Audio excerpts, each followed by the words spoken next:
আল্লাহ পাক রব্বুল আলামিন বান্দাদেরকে এত ভালোবাসেন, বান্দাদেরকে এত দয়া করেন, এত মায়া করেন। আল্লাহ রব্বুল আলামিন ডাক দিয়ে বললেন, হে পৃথিবীবাসীরা, এই পৃথিবীর ময়দানে বান্দাদেরকে আমি এত দয়া করে মায়া করে বানিয়েছি, এরপরও বান্দা যদি আমার সাথে নাফরমানি করে, আমার যদি দাসত্ব থেকে বান্দা যদি গাফেল হয়ে যায়, বান্দা যদি আমাকে প্রকৃত রব বলে স্বীকৃতি না দেয়, আমি ওই বান্দাকে আমি রহমানের বান্দা বলে স্বীকৃতি দেব না।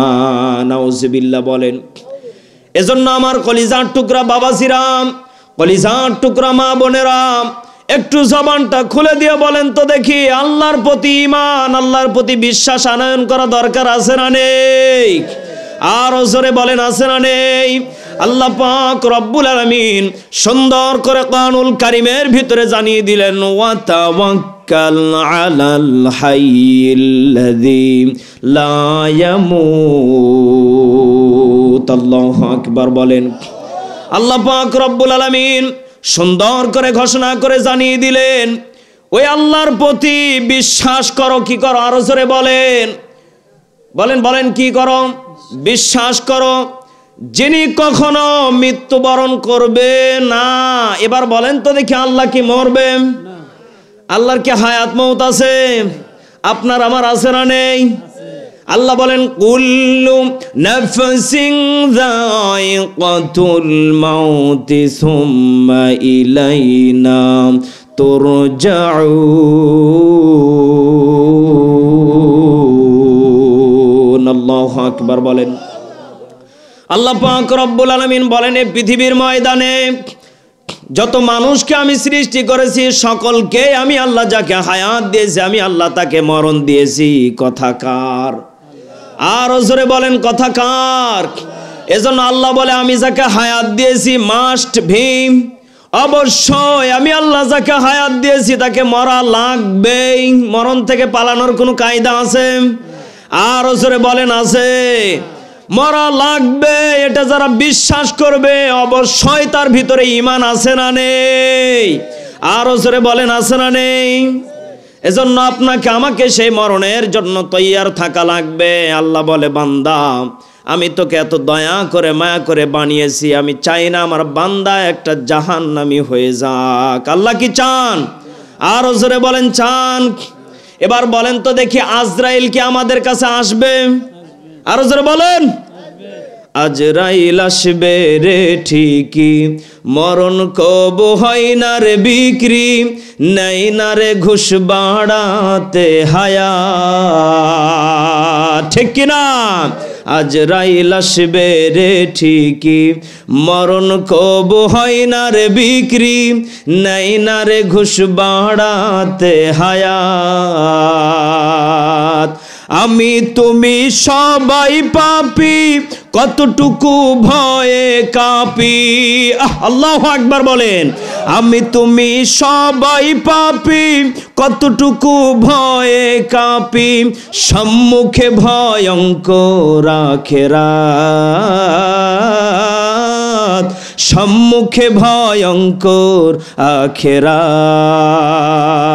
আজরাইল আসবে রে ঠিকই, মরণ কব হয় না রে বিক্রি, নেই না রে ঘুষ বাড়াতে হায়াত। আল্লাহু আকবার বলেন।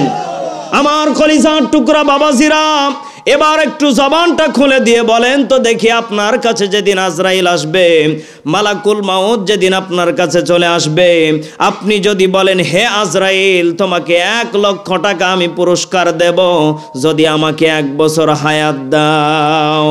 এবার বলেন তো দেখি, আজরাইল কি আপনার কাছে ঘুষ নেবে? কথা বলেন। আপনি যদি বলেন, হে আজরাইল, তোমাকে কত আমি ভালোবাসি, তোমার সারা জীবন প্রশংসা করেছি, তোমাকে 5 লক্ষ টাকা দিছি, এরপর আমার হায়াতটা 1 বছর বাড়িয়ে দাও, ও কি নেবে? আজরাইল সঙ্গে সঙ্গে ডাক দেয়া বলবে, হ্যাঁ বেটা, তোকে বহু সময় আল্লাহ রাব্বুল আলামিন দিয়েছিল, যে রব তোকে বানিয়েছে সেই রব আমাকেও বানিয়েছে। আমি কোনো দুনিয়ার কারো চাকরিজীবী নয়, আমি ওই আল্লাহর চাকরি করি। যে আল্লাহ তোকে বানিয়েছে সেই আল্লাহর আমিও চাকরি করি। আমাকে বেতন তোর লাগবে না, আমাকে বেতন তো সেই আল্লাহ দেয় যে আল্লাহ আমাকে নিঃস্বার্থভাবে ভালোবাসে। আল্লাহু আকবার বলেন। এজন্য আমার বাবাজিরাম, মরণের আগে আপনাকে আমাকে ঈমান নামক দৌলত নিয়ে যাওয়া লাগবে কি লাগবে না? আরো জোরে বলেন। ঈমানদার হয়ে, পরিপূর্ণ ঈমানদার হয়ে কবরে যাওয়া লাগবে। কেননা মরণ যেদিন চলে আসবে, এই সঙ্গীত থেকে যেটা আমি গবেষণা করে পেয়েছি, মরণ যখন আসবে আজরাইলকে ঘুষ দিলেও আজরাইল আপনার আমার মৃত্যুকে অপেক্ষা করবে না, ঠিক কি না? ঈমানের পথে অবিচল থেকে আমার মরণ যেন হয়, কোরআনের পথে অবিচল থেকে আমার মরণ যেন হয়, ঠিক কিনা? তোমারই কাছে মিনতি আমার, তোমারই কাছে মিনতি আমার, হে রহিম দয়াময়। ঈমানের পথে অবিচল থেকে আমার মরণ যেন হয়, কোরআনের পথে অবিচল থেকে আমার মরণ যেন হয়। আল্লাহু আকবার বলেন। কলিজার টুকরা বগুড়াবাসী, কলিজার টুকরা ফরিঙ্গা পাড়াবাসী, এবার বলেন তো দেখি, ঈমানের পথে মরণ দরকার আছে না নেই? আছে, আছে, আরো জোরে বলেন।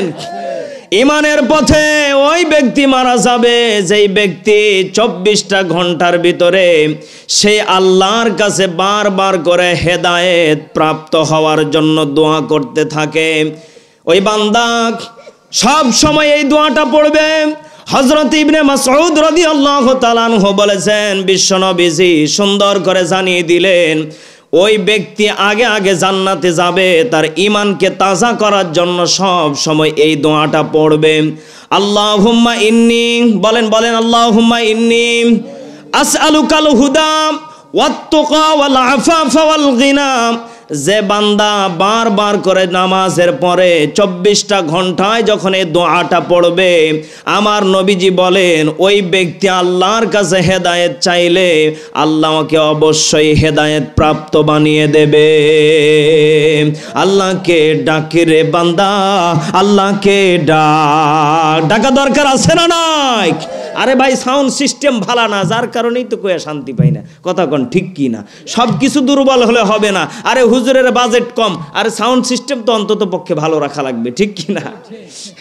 আমাদেরকে যদি আজকে মেরে ফেলেন, কালকে আমার গায়ে বান্ধাতে প্রোগ্রাম আছে, তারপরের দিন গায়ে বান্ধাতে প্রোগ্রাম, আপনারা কি মারবেন নাকি? সাউন্ড সিস্টেমটা ভালো করা লাগবে। আল্লাহকে ডাকে রে বান্দা, আল্লাহকে ডাক, আল্লাহকে ডাকতে ডাকতে জীবন চলে যাক, ঠিক কি না? যখন তুমি ছোট্ট ছিলে ডাকছিল না মুখে, এখন তোমার সব হয়েছে ডাক হয়েছে মুখে। আল্লাহকে ডাকে রে বান্দা, আল্লাহকে ডাক, আল্লাহকে ডাকতে ডাকতে জীবন চলে যাক। জীবন দিতে রাজি আছেন? আর জোরে বলেন আছেন? জীবন সেই আল্লাহর পথে দেওয়া লাগবে যে আল্লাহ আপনাকে আমাকে এত দয়া করে এত মায়া করে বানিয়েছে। সেই রহমান, সে গফফারের প্রতি ঈমান আনয়ন করতে হবে, বিশ্বাস রেখে না, না রেখে। আরো জোরে বলেন। বিশ্বাস রেখে ঈমান আনয়ন করা লাগবে। কেননা আমি এখান থেকে যেটা গবেষণা করে পেয়েছি, ফেরাউন ঈমান এনেছিল কেমনে জানেন? ফেরাউন সারাদিন নিজেকে রব বলে স্বীকৃতি দিতেন, আনা রব্বুকুমুল আলা, নিজেকে খোদা দাবি মনে করতেন। আর যখন রাত্রি হয়ে যেতেন, সে একটা উঁচু পাহাড়ের ওপরে যাওয়ার পরে রবকে ডাক দেয়া বলতেন, রব্বুল আলামিন, আমি দুনিয়াতে মানুষকে ধোঁকা বানিয়ে বোকা বানিয়ে আমি নিজেকে খোদা দাবি মনে করি, কিন্তু আপনি তো সেই রব যেটা আমি কখনো এটা স্বীকার করি কিন্তু অস্বীকার করি না। আল্লাহু আকবার বলেন। ফেরাউন বলে, আমি আপনাকে রব বলে মানি, কিন্তু আপনার যে কায়দা আমি এগুলা মানবো না। নাউজুবিল্লাহ বলেন। মানে এখন যদি আপনি বলেন, হুজুর আমি সব কিছু আপনার আলোচনা শুনেছি, আমার নবীজি যেইভাবে চলতে বলেছে আমি সব কিছু জানি কিন্তু আমল করব না, আপনি কি মুমিন? একথা বলেন। আপনি রসুলকে ভালোবাসেন কিন্তু রসুলের সুন্নাহ নেই, আপনি কি মুসলমান? বোঝা লাগবে।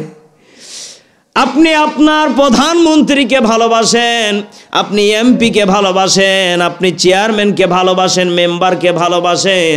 মেম্বার যদি বলে, হে বেটা তুই আমার সাথে প্রতিদিন ঘুরিস, একদিন তোর বউ আমাকে ভালোবাসার জন্য দাওয়াত দিয়েছে, তোর বাড়িতে আমাকে যাওয়া লাগবে, আপনি কি দেবেন?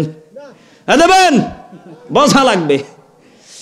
আপনি আপনার বউকে দেবেন না, কারণটা কি? বউ নিজের সম্পদ, আপনার মাল আপনি কারো কাছে দেবেন না। আল্লাহ বলে, বান্দা তোকে আমি দয়া করে মায়া করে বানিয়েছি, আমি আল্লাহ তোরে জাহান্নামে দিতে পারি না। কথা বলেন ঠিক কিনা? কেননা আমি আল্লাহ তোরে সম্পদ মনে করি, আমি আল্লাহ তোরে নিয়ে অনেক ভাবনা চিন্তা করি, আমি আল্লাহ তোকে এত ভালোবাসি। আমি জানিয়ে দিলাম, লাকাদ খালাকনাল ইনসানা ফি আহসানি তাকওয়িম। আল্লাহ পাক রব্বুল আলামিন সুন্দর করে ঘোষণা করে জানিয়ে দিলেন, আহসান দিয়ে বান্দা তোকে বানিয়েছি। লাকাদ খালাকনাল ইনসানা ফি, বান্দা এই ইনসান এ মানব জাতিকে আহসানি তাকওয়িম। আল্লাহ পাক রব্বুল আলামিন সুন্দর করে ঘোষণা করে জানিয়ে দিলেন, হে আমার বান্দা বান্দিরা, হে নারীরা, তোমরা পর্দার ভিতরে থাকো। আর যখন পর্দা মেনটেন না করবে, রাস্তাঘাটে ইফটিজিং জেনা বেবিচার বেড়ে যাবে। এর বাস্তব প্রমাণ বহু জায়গাতে জেনা বেবিচার বেড়ে যাচ্ছে। কথা বলেন ঠিক কি না? যখন আপনার ঘরে, যখন আপনার বেটার বউ, ছেলের বউ যখন কোনো গুনাহের কাজ করে ফেলে, আপনার ছেলে থাকে বিদেশে, বহু ঘটনা এরকম ঘটে যাচ্ছে এই বাংলার জমিনে। বোঝা লাগবে, ওই সমস্ত নারীদেরকে আমরা বুঝাতে চাই, হে মা, স্বামীকে যদি কন্ট্রোল না করতে পারো, স্বামীকে দেশে রেখে দাও, কেননা প্রবাস জীবন কষ্টের জীবন। স্বামী যখন প্রবাসে চলে যায়, অন্যদিকে মেয়েরা নিজের শরীরের অঙ্গি ভঙ্গি দিয়ে নিজের ইজ্জতকে বিক্রি করে দেয়, আছে না নেই? এই জন্য আমার বাবাজিরা, আল্লাহ বলে এই জাহিলিয়াতের যুগটাই এমন ছিল। একজন মহিলা রাস্তা দিয়ে হেঁটে যাচ্ছে, ওই মহিলা, দুইজন যুবক মনে মনে চিন্তা করতেছে। একজন যুবক আর একজনকে ডাক দেয়া বলতেছে, হে যুবক, আচ্ছা বলো তো দেখি, হে ভাই, ওই মহিলার পেটে মনে হয় ছেলে বাচ্চা আছে। আর একজন বলে, না, মেয়ে বাচ্চা আছে। এইভাবে দুইজনের ভিতরে তর্ক বিতর্ক যখন শুরু হয়ে গেল, তখন তারা একজন বলল, আচ্ছা বলা হোক, এই মহিলাকে পেটটাকে কাটা হোক। নাউজুবিল্লাহ বলেন। পেটটাকে দুখণ্ডিত করা হলো। এবার বলেন তো দেখি, মহিলা বেঁচে থাকবে? আরো জোরে বলেন। মহিলাটা সঙ্গে সঙ্গে মারা গেল। ওই মহিলার পেট থেকে যখন বাচ্চাটাকে বের করা হলো, হয়তো একজনের কথা সঠিক হবে আর একজনের কথা বেঠিক হবে। কথা বলেন ঠিক কি না? আমার বাবাজিরা, এই জন্য যেই সমস্ত নারীরা নিজের পর্দাকে মেনটেন না করতে পারবে, রাস্তাঘাটে উলঙ্গভাবে চলবে, তাদের প্রতি নজর ভালো নজর লাগবে না খারাপ নজর লাগবে? আরো জোরে বলেন। যেই বাজারের ভিতরে আপনি যাবেন, বাজারের ভিতরে যাওয়ার পরে আপনি দেখবেন এক রকমের কলা আছে চোষা ছিলা, আর এক কলা আছে চোষাওয়ালা। এবার বলেন তো দেখি, আপনি কোন কলা কিনবেন? বলেন বলেন। কেন আপনি চোষাওয়ালাটা কিনবেন? ওটা প্যাকেটিং করা। এজন্য বোঝা লাগবে, যেই সমস্ত নারীরা সুলা কলার মতো নিজেকে মনে করে রাস্তায় ঘুরে, এদেরকে ওই সমস্ত মাছি মশাগুলি ধরবে, ওই সমস্ত পোকাগুলি তাদের গায়ে পড়বে, যারা অল্প একটু খেয়েই উড়ে যাবে। কথা বলেন ঠিক কিনা? দেখবেন যখন কলা যখন সুলা থাকে, ওই কলার ভিতরে ওই মাছিগুলি পড়ে, যেই মাছিগুলি অল্প সময়ের জন্য আসে, আর অল্প সময় যখন তাদের পেটটা যখন ভরে যায়, তখন ওই মাছিগুলি একা একা বিদায় নিয়ে চলে যায়। কথা বলেন ঠিক কিনা? আর কিছু মাছি দেখবেন মারা পড়ে যায়, বাড়ি খেয়ে আসে না নেই। এর বাস্তব প্রমাণ যারা টের পাচ্ছেন আমার আলোচনা আবার সবাই বোঝে না। আমার আলোচনা বুঝতে গেলে জ্ঞান লাগবে, মূর্খ হলে চলবে না, জ্ঞান লাগবে, জ্ঞান। আমি কায়দায় মায়ের দিক, অ্যাঙ্গেলে কি গেলে, আরো জোরে বলেন, অ্যাঙ্গেলে মায়ের দিক। আপনি খারাপ দিক শুধু দেখলে হবে না, ভালোটাও বোঝা লাগবে। এই জন্য দেখবেন কিছু মাছি আবার মারা যায়, কিছু মাছি দেখবেন সুন্দরভাবে উড়ে চলে যায়, ওর পেট ভরে গেছে। কি হয়েছে আরো জোরে বলেন? আমার কলিজার টুকরা বাবাজিরা, আর ওই সমস্ত কলাগুলির দাম বেশি দিয়ে ক্রয় করা হয়, যেই কলাগুলির ভিতরে চোঁচা লাগানো থাকে। এই কলার দাম যদি 100 টাকাও হালি হয়, মানুষ কিনতে চাইবে কি চাইবে না? আরো জোরে বলেন। এজন্য আমার বাবাজিরা, আমার মা বোনদেরকে আমি আজকের এই মাহফিল থেকে এই এসএমএসটি পাঠিয়ে দিতে চাই, আপনাকে ওই কলার মতো হওয়া লাগবে, যেই কলা আপনাকে যে কিনবে সারা জীবন খেয়ে আপনাকে তৃপ্তি পাবে। ঠিক কিনা? কেননা ওই নোংরা মাছির মতো কলা যদি হন, ওই নোংরা মাছির যখন পেট ভরে যাবে আপনাকে তালাক দিয়ে দিবে, ডিভোর্স দিয়ে দিবে। কথা বলেন ঠিক কিনা? এই জন্য আমার বাবাজিরা, আমার মা বোনেরা, ওই সমস্ত নারীদেরকে আল্লাহ রাব্বুল আলামিন সেই দিন বলবে, ওই সমস্ত নারীরা জান্নাতে যাবে যারা এই আয়াতের ওপর আমল করে কবরে যাবে। ঠিক কিনা? একই দিন তোমারি নাম মসজিদ হবে এলান। ঠিক কিনা? কত জানাজার পড়েছি নামাজ, দিয়েছি কত দাফন, কোথায় যেন আছে আমারও তৈরি সাদা কাফন, কত জানাজার পড়েছি নামাজ, দিয়েছি কত দাফন। ঠিক কিনা? মরা লাগবে কি লাগবে না? আরো জোরে বলেন। আপনার কি রাগ করতেছেন? রাগ করতেছেন? আমার কলিজার টুকরা বাবাজিরা, আল্লাহ পাক রব্বুল আলামিন এই বান্দাদেরকে এত ভালোবাসেন। আসলেই এটাই আমার দুঃখ লাগে যে প্রত্যেকটা মাহফিলে এই পাগল ছাগলগুলি একটা দুটো থাকে। আমার এইটাই কষ্ট লাগে, কেননা যেখানেই যায় এই সমস্যার রোগী একটা করে থাকে। সমস্যাটা কি? এগুলা কি রোগী? এইগুলা কোন রোগী কন তো দেখি? ক্যান্সার রোগী হলে তো মারা যাবে, এত বড় রোগ দেওয়া যাবে না। আল্লাহ তাদেরকে হেদায়েত দান করুক, বলেন আমিন। আর জোরে বলেন আমিন। আমার বাবাজিরা, আল্লাহ পাক রব্বুল আলামিন বলে এই কোরআনের ময়দানে, যতক্ষণ পর্যন্ত তুমি বসে থাকবে ততক্ষণ পর্যন্ত তোমার গুনাহগুলি অঝরেই ঝরতে থাকবে। বলুন না সুবহানাল্লাহ। একজন সাহাবী নবীজিকে ডাক দেয়া বললেন, ওগো নবীজি, শীতের দিনও কি ব্যাপার, জালি জালি পাতাগুলি ঝরে ঝরে পড়ে যায়, কারণটা কি? আল্লাহু আকবার বলবেন না? আমার নবীজি এই কথা যখন শুনতে পেলেন, নবীজি ডাক দেয়া বললেন, হে সাহাবী, তুমি কি জানো এই গাছের নিচে কোন ব্যক্তি দাঁড়িয়ে আছে? আল্লাহু আকবার বলবেন না? এই গাছের নিচে বিশ্ব নবীজি দাঁড়িয়ে আছে। গাছ নিজেকে এত ধন্য মনে করেছে। বিশ্ব নবীজি যখন ওই গাছের নিচে যখন দাঁড়িয়েছে, ওই গাছের পাতাগুলি শীতের দিনও ঝরঝর করে পড়তে শুরু করেছে। আল্লাহু আকবার বলেন। গাছকে নবীজি ডাক দেয়া বললেন, হে গাছ, আচ্ছা বলো তো দেখি কি ব্যাপার, তোমার এতগুলি পাতা, কচি কচি পাতাগুলি ঝরে ঝরে পড়ে গেল, এর কারণটা কি? বিশ্ব নবীজি যখন এই প্রশ্ন করে ফেললেন, গাছ উত্তর দিয়ে বলতেছে, ওগো নবীজি, এই শীতের দিনে আমার পাতা থেকে যদি আপনার গায়ে যদি এক ফোঁটা যদি পানি পড়ে যায়, আমি গাছ সেদিন কিয়ামতের মাঠে কি জবাব দিব? আল্লাহু আকবার বলেন। আমি গাছ নিজেকে পরিষ্কার মনে করতে চাই, আমি গাছ সেদিন আপনার নামে বিচার দিতে চাই না। গাছের পাতাগুলি ঝরে ঝরে পড়ে গেল। বোঝা লাগবে আমার কলিজার টুকরা বাবাজিরা, এই ময়দানে সবাই টিকে থাকতে পারে না, কেননা টিকে থাকতে গেলে আল্লাহর প্রিয় বান্দা হওয়া দরকার, আছে না নেই? আল্লাহ বলেন, ওয়া আলাল্লাহি ফালইয়াতাওয়াক্কালিল মুমিনুন। আল্লাহু আকবার বলেন। যারা প্রকৃত মুমিন হবে, ইমানদার হবে, তারা আল্লাহর প্রতি তওবা করবে, বিশ্বাস রাখবে। কথা বলেন ঠিক কিনা?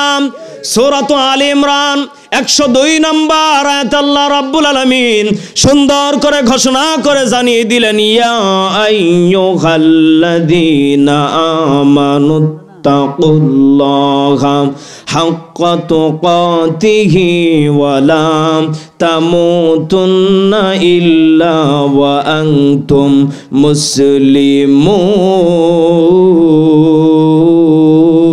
মুসলিমুন। সূরাত আলে ইমরান 102 নম্বর আয়াতে আল্লাহ রাব্বুল আলামিন সুন্দর করে ঘোষণা করে জানিয়ে দিলেন, ইয়া আইয়ুহাল্লাযীনা আমানুত্তাকুল্লাহ, হে ঈমানওয়ালারা। আল্লাহ বলতে পারতেন ইয়া আইয়ুহাল্লাযীনা কাফারু, ইয়া আইয়ুহাল্লাযীনা আমানু বলেছেন। কি বলেছেন? আরো জোরে বলেন।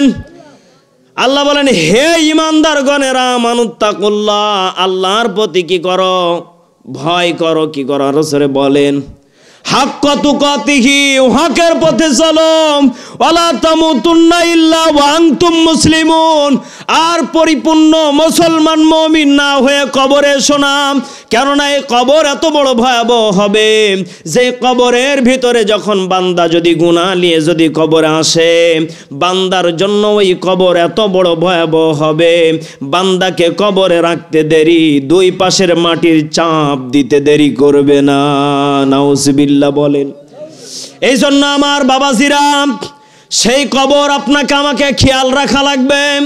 সে কবরের আপনাকে আমাকে মাল সামানা নিয়ে যাওয়া দরকার, আছে না নেই? বহু মানুষ দেখবেন বিড়ি খেলে বলে কি হবে হুজুর, আমার ঈমান ঠিক আছে, আছে না নেই? ওনাকে যদি জিজ্ঞাসা করেন আপনি এত বিড়ি খান, আপনি কি এর কোনো দোয়া টোয়া জানেন নাকি? কয় হুজুর বলেন কি, 40 বছর ধরে বিড়ি খায়, আমি যদি বিড়ির দোয়াই না জানি তাহলে কি আল্লাহ মাফ করবে? কত বড় বাটপার! চিন্তা করেছেন ও বলে বিড়ি খাওয়ার দোয়াও জানে। নাউজুবিল্লাহ বলেন কেন? ওকে যদি জিজ্ঞাসা করেন, ওই ব্যক্তি সঙ্গে সঙ্গে বিড়ি খাওয়ার দোয়া এইভাবে উত্তর দেবে, আল্লাহুম্মা বারিক লানা ফিমা বিড়িটানা। নাউজুবিল্লাহ বলেন। আচ্ছা বলেন তো দেখি, এই দোয়া কি কোনো কোরআন হাদিসে আছে? আরো জোরে বলেন, আছে? এই দোয়া পড়ে যদি কেউ বিড়ি খায়, মনে হয় ওর বিড়ি হালাল। হালাল। আমি সিলেটে একবার বয়ান করতে গেলাম। সিলেটে বয়ান করার সময় মসজিদে ঢোকার আগে কিছু মানুষকে দেখি কত সুন্দর করে টান মেরে মসজিদে ঢোকে পড়লো। সুবহানাল্লাহ বলেন। ওই সিলেটে কিছু কিছু দেখবেন, কিছু কিছু বলতে ভুল হবে, 3% লোক ইমাম সাহেবের ভিতরে, 2% ইমামের ভিতরে পকেটে বিড়ি সিগারেট থাকে। সুবহানাল্লাহ বলেন। ওই দেশের ইমাম সাহেবেরা বলে, ও দেশ তো না, ও তো বাংলাদেশ নাকি। ওই সিলেটের জমিনের চট্টগ্রামের দিকে ওনারা বলে হুজুর বিড়ি খাওয়া হালাল, বিড়ি খেলে সমস্যা নেই, বিড়ি খেয়ে নামাজ হবে, তো শুকনা খাবার। আল্লাহু আকবার বলেন। কি হুজুর আল্লাহু আকবার বলে? নাউজুবিল্লাহ আরো জোরে বলেন। এই জন্য আমার বাবাজিরা, এ কুষ্টিয়াতে আপনি যদি যান, আপনি দেখবেন এ পৃথিবীর ময়দানে আপনি যাই গাছ লাগান না কেন, আপনি যদি মরিচ লাগান, পেঁয়াজ লাগান, রসুন লাগান, আলু লাগান, বেগুন লাগান, সবজি লাগান, যদি আপনি এই সবজিগুলি চাষ করার সময় যদি আপনি বেড়া না দেন, আচ্ছা বলেন তো দেখি ওই সবজি কি থাকবে? থাকবে? মুরগিতে খেয়ে ফেলবে, পাখিতে খেয়ে ফেলবে, বহু পোকামাকড় আক্রমণ করে ফেলবে, কারেন্ট পোকা লেগে যাবে। কেননা এর বাস্তব প্রমাণ আমি নিজে এবার বাসায় যাওয়ার পরে আমাদের সরিষা খেতে আমি দেখেছি। আমার বাবা খালি ঘন ঘন বিষ দেয়। আমি আমার বাবাকে ডাক দেয়া বললাম, আচ্ছা বাবা, আপনি এত ঘন ঘন সরিষাতে বিষ দেন, কারণটা কি? আমাকে আমার বাবা ডাক দে বলল, হে বেটা, এই সরিষাতে একটা ছোট পোকা আছে, তার নাম হচ্ছে কারেন্ট পোকা। কি পোকা? আরো জোরে বলেন। এ কারেন্ট পোকা। এ কারেন্ট পোকার জন্য এই বিষটা দেওয়া হয়। যদি এই বিষ আমি যদি না দেই, এই কারেন্ট পোকা সমস্ত সরিষার ভিতরকে খেয়ে ফেলবে। কিন্তু পৃথিবীর ময়দানে বাংলাদেশে আপনি যদি কুষ্টিয়াতে যান, কোথায়? আরো জোরে বলেন। কুষ্টিয়াতে কারা কারা গিয়েছেন বলেন, একটু হাত তুলেন তো দেখি। একজন, দুইজন, তিনজন, মাত্র তিনজন ব্যক্তি। আর একজনে চারজন, কয়েকজন গিয়েছেন। এখন হচ্ছে ওই জিনিসগুলি চাষ করা হয়। আপনি যখন কুষ্টিয়াতে যাবেন, যাওয়ার সময় ডানে বামে খেয়াল করবেন, ঢোকার আগে দেখবেন মাঠকে মাঠ এমন একটা ফসল লাগা আছে, যেই ফসলটাতে কোনো পোকা লাগে না। সেই ফসলের নাম কি? আরো জোরে বলেন, বলেন বলেন। তামাক পাতা। কি পাতা? আরো জোরে বলেন।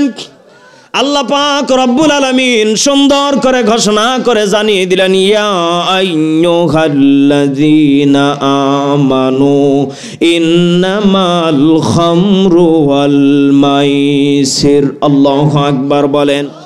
আল্লাহ বলে, হে ঈমানদারেরা, ইয়া আইয়ুহাল্লাযীনা আমানু, হে ঈমানদারেরা, ইন্নামাল খামরু ওয়াল মাইসির। এই যেখানে খমর লাগিয়েছি, এখানে আমি নিষাদ্রব্য জিনিসকে আমি আল্লাহ রাব্বুল আলামিন হারাম করে দিয়েছি।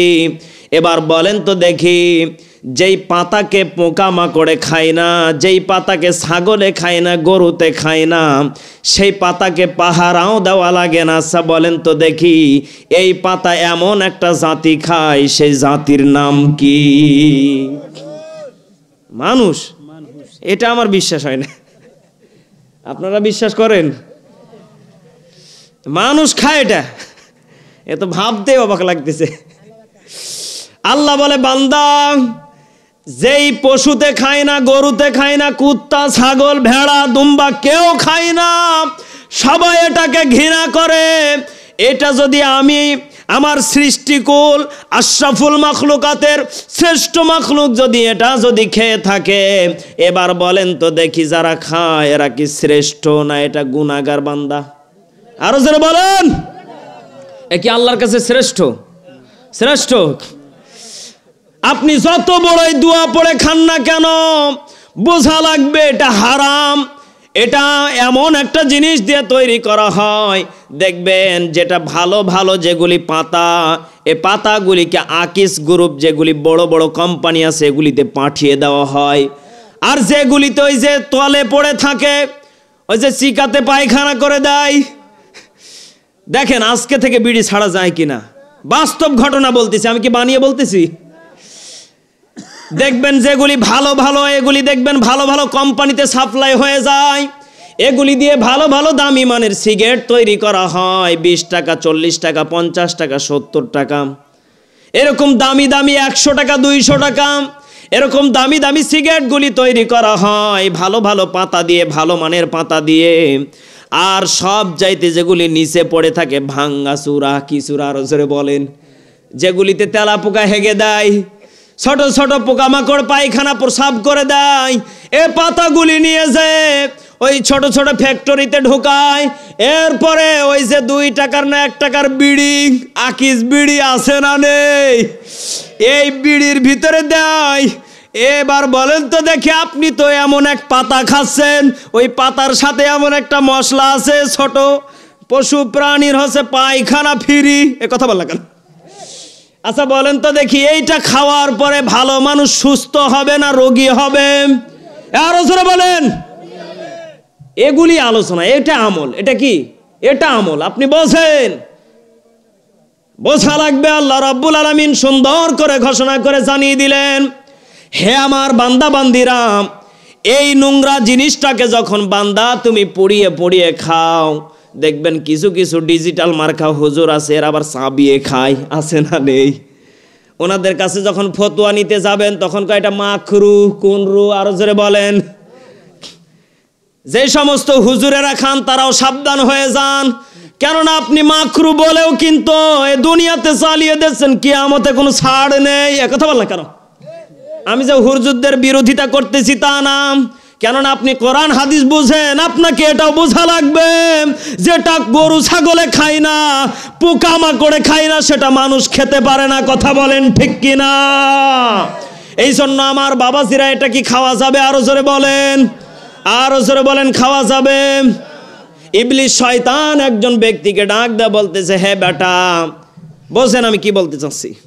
ইবলিস শয়তান ডাক দেয়া বলতেছে, হে বেটা, আমি ইবলিস, আমি তোকে জিজ্ঞাসা করতে চাই, আচ্ছা বলো তো দেখি, আমি আল্লাহর কাছে একটা সিজদা না দেওয়ার কারণে আমি আল্লাহর কাছে গুনাহগার। কয়টা সিজদা না দেওয়ার কারণে? আরো জোরে বলেন।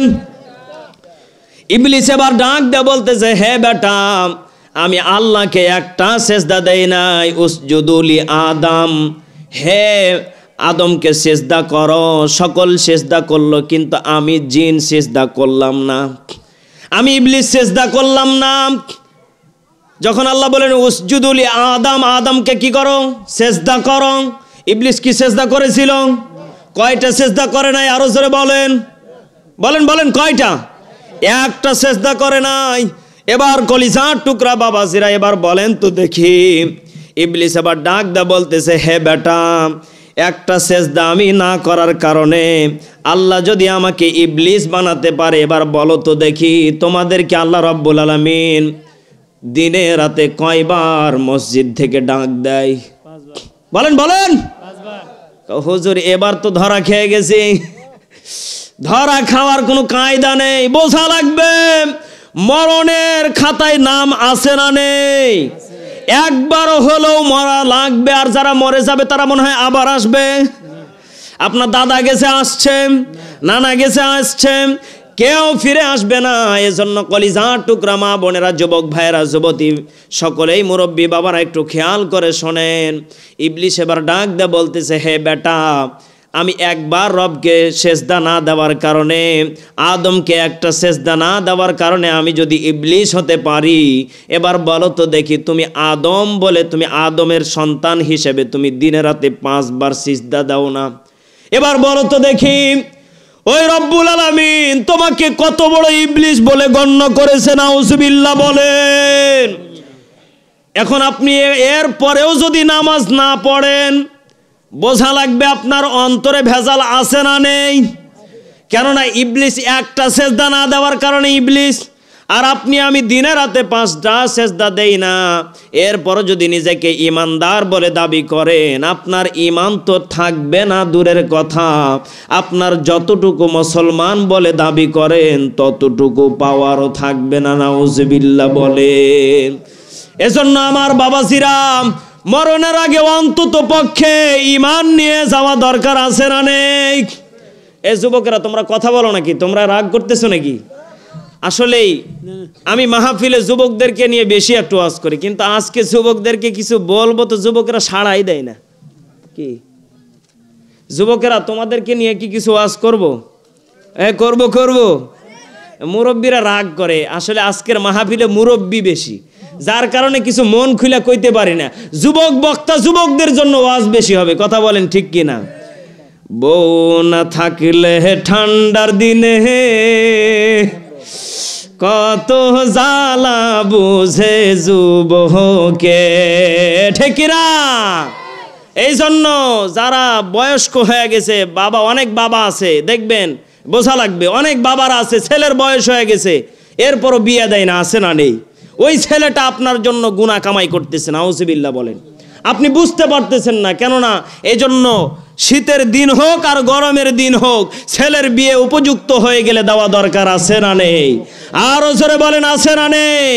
ছেলে মেয়ের বয়স হয়ে গেলে দ্রুত বিয়ে দিয়ে দিবেন, এর ভিতরে বরকত বাড়িয়ে দিবেন। তিনি কে? আরো জোরে বলেন, তিনি কে?